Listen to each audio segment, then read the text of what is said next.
cair na cabeça do seu filho. Entendeu, Nana? Tira a perna, filha.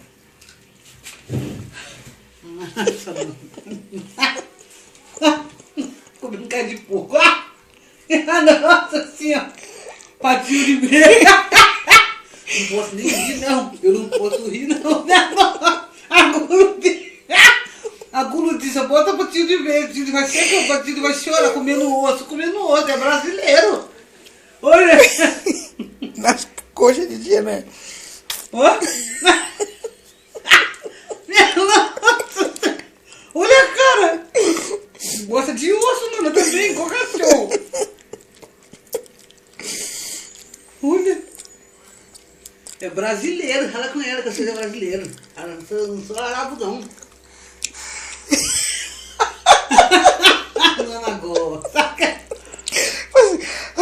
Chega no feioso.